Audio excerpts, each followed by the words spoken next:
Hello friends, welcome to today's channel. இனி நம்ம சேனலில் ஒரு சென்சிட்டிவான டாபிக் எடுத்து தான் பேச போகிறேன்.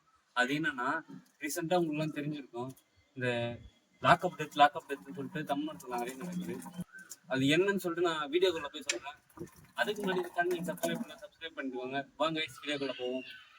அஜித்குமார்ன்ற இளைஞர் யாருன்னா, அவர் வந்து திருப்போணம்ன்ற ஊரில், சிவகங்கை டிஸ்ட்ரிக்டில் இருக்கு இந்த ஊர். அந்த ஊரில் பத்ரகாளி அம்மன் கோயில் ஒரு கோயில் இருக்குது. அந்த கோயில் செக்யூரிட்டி கார்டாக வேலை செய்யறாரு.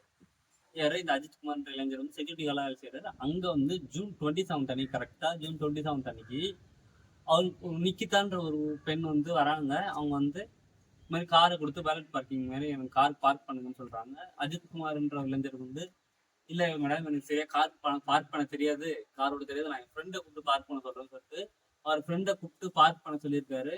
இவங்களும் அவரும் பார்க் பண்ணி சாமி கையில வச்சிருக்காங்க. கோயில்லாம் போய் சாமி கும்பிட்டு வந்து வெளியே வராங்க.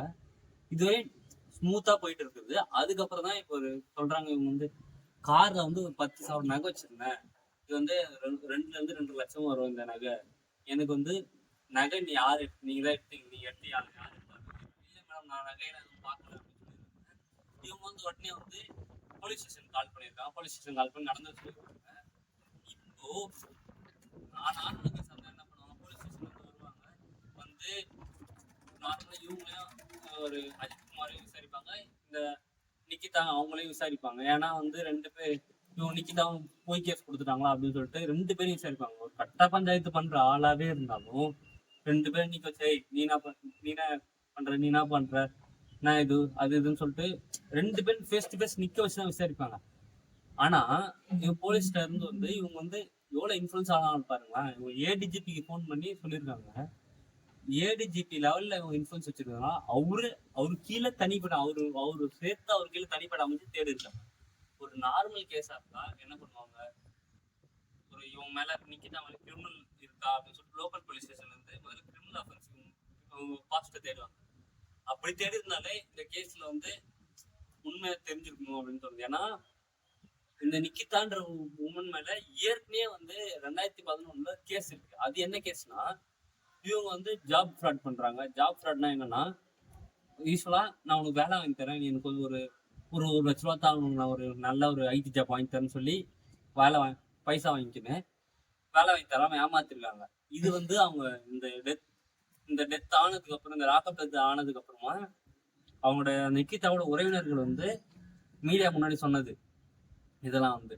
ஆனா நான் இவ்வளவு நாள் லாக்அப் டெத்னு சொல்றேன் சார். என்ன கேட்டா இது நான் லாக்அப் டெத் சொல்லலாமா எனக்கு? ஏன்னா லாக்அப் டெத்னா வந்து ஒருத்தர் ஜெயில கூட்டு போயிட்டு அடிக்கிறதுக்கு பேர் தான் லாக்அப் டெத். அங்க போய் இறந்தாருன்னா அதுக்கு பேர் தான் லாக்அப் டெத். ஆனா இவங்க வந்து ப்ராப்பர் எஃப்ஐஆர் கூட ஃபைல் பண்ணாம போலீஸ் ஸ்டேஷன் கூட்டு போல, அவங்க ஜெயிலுக்கு கூட்டு போல, இங்கேயும் கூட்டு போகாம அங்க வில்லேஜ்ல இருக்கிற ரிமோட் லொகேஷன்ஸ், அதாவது வந்து சின்ன சின்ன அந்த வாழைத்தோப்பு அந்த மாதிரி சின்ன ஒரு இடத்துக்கு கூப்பிட்டு போயிட்டு அவங்க சித்திரவதை பண்ணிருக்காங்க. இரும்பு பைப்பால அடிக்கிறது, பிளாஸ்டிக் பைப்பால அடிக்கிறது, மிளகாப்படி எடுத்து அட்டாப்சி ரிப்போர்ட் சொல்லுது, மிளகாப்படி எடுத்து அவர் பிரைவேட் பார்ட்ஸ்ல தூவிருக்காங்கன்னு சொல்லுது. மொத்தமா 44 இடத்துல அவருக்கு அடிபட்டிருக்குன்னு சொல்லி அட்டாப்சி ரிப்போர்ட் சொல்லுது. போஸ்ட்மார்டம் ரிப்போர்ட் இதான் சொல்றாங்க, 44 இடத்துல அடிபட்டிருக்குன்னு சொல்லி. இது ஒரு ரீசெண்டா வந்து ஒரு இன்டர்வியூ பார்த்தேன், எக்ஸ் டிஜிபி சைலேந்திர பாபு சாரோட இன்டர்வியூ பார்த்தேன். அவர் சொல்லிட்டு இருந்தாரு, விசாரணை மூவில இருந்து ஒரு சீன் போட்டு காட்டினாங்க. அப்போ வந்து அவர் சொன்னாரு, இல்ல இந்த மாதிரி போலீஸ் ஸ்டேஷன் இந்த மாதிரி எங்கேயும் நடக்கிறது இல்ல, இந்த மாதிரி இயக்குநர்கள் வந்து சில இயக்குநர்கள் வந்து தப்பா காட்டுறாங்க, எங்களை போலீஸ் டிபார்ட்மெண்ட்டே தப்பா காட்டுறாங்க அப்படின்னு சொல்லிட்டு சொல்லியிருக்காரு. அந்த கிளிப் வந்து நான் ஆட் பண்றேன். இது போட வேண்டிய நேரத்தில் இது வந்து போலீஸ் பற்றி ரொம்ப மோசமான வயலண்ட் சீன்ஸ் வந்து இந்த மாதிரி சினிமாவில் சேர்த்து விட்டு டிபார்ட்மெண்ட்டுக்கே பெரிய ஒரு அவப்பெயரை சில சினிமா டைரக்டர்ஸ் எடுக்கிறாங்க. அது வந்து இந்த சமுதாயத்துக்கு பெரிய கேடு தான் வரும். ஏன்னா இப்படிலாம் அங்கேயும் நடக்கிறது இல்லை. அஜித்குமார் கேஸ் என்ன சார் சொல்லுவீங்க? இந்த மாதிரி கேஸ் நடக்கிறதே இல்லை. நீங்க இப்போ அஜித்குமார் லாக்அப் டெத் ஆயிருக்காரு. போலீஸ் டிபார்ட்மெண்ட் தான் இது காரணம். நான் திரும்ப லாக்அப் டெத் தான் சொல்லுவேன். ஆனா வந்து இது மர்டர் தான்.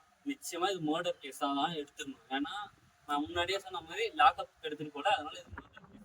இப்போ வந்து as of now இந்த கேஸ்க்கு வந்து அரெஸ்ட் ஆயிருக்காங்க. 5 போலீஸ் அரெஸ்ட் ஆயிருக்காங்க, 6 பேர் சஸ்பெண்ட் ஆயிருக்காங்க.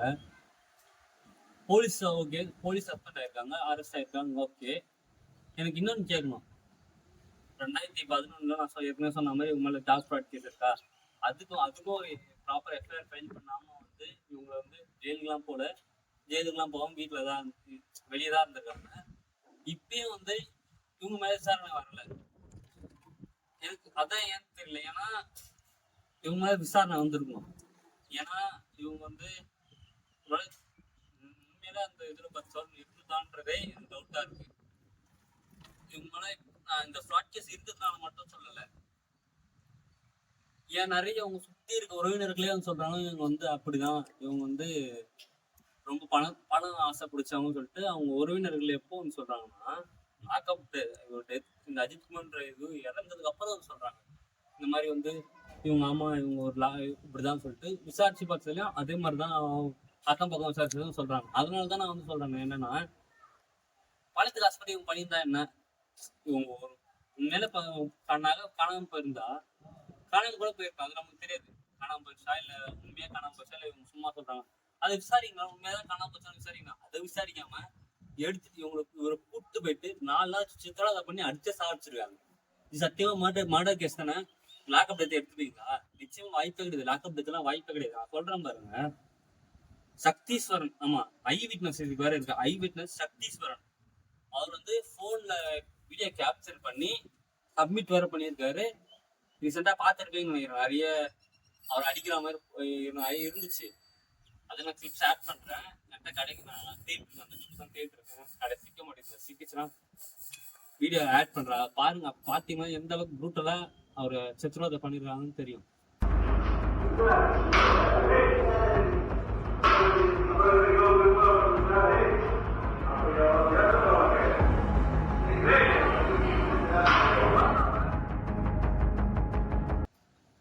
சத்தியமா இது வந்து இந்த போலீஸ் ஸ்டேஷன், இந்த போலீஸ் மேல வந்து இருந்த ஒரு மக்கள் மேல இருக்க ஒரு மரியாதை, போலீஸ் மேல ஒரு பயம் அதிகமாகுதோ, மரியாதை குறைஞ்சிட்டே போகுது. உங்களுக்கு போலீஸ் நீங்க ஒரு பெரிய ஆளுங்க அப்படிலாம் இருக்கு, அந்த இது விடுங்க. ஒரு நார்மல் மனிதாபிமானம் இருக்குல்ல, நீங்க எல்லாரும் மனுஷன் தானே. அப்படி போட்டு அடிக்கிறோமே, அவர் கதறும் போது உங்களுக்கு வலிக்கலையா? அவரும் ஒரு மனசுல ஈரம் இருந்தா இப்படி பண்ணிருப்பீங்களா? சத்தியமா எனக்கு புரியல. பார்ப்போம். இது மாதிரி ஏற்கனவே சாத்தாங்குளத்துல நடந்துச்சு.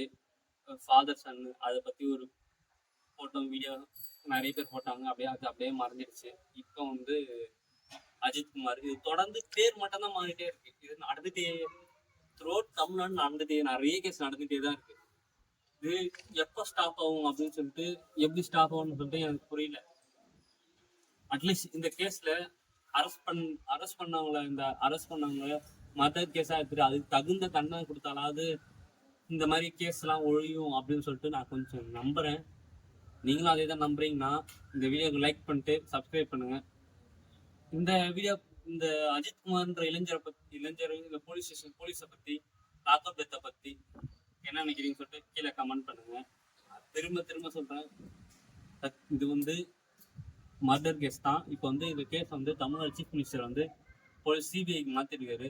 அவங்க வந்து தகுந்த இது என்னதாச்சும் சொல்லிட்டு ஒரு கொடுக்குறாங்களா, அவங்க விசாரணை நடத்தி அவங்க ஸ்டேட்மெண்ட் கொடுக்கும்போது நான் வந்து என்னாச்சுன்னு சொல்லிட்டு வீடியோ போடுறேன். அது வரைக்கும் ஸ்டே டியூன் கைஸ். பை.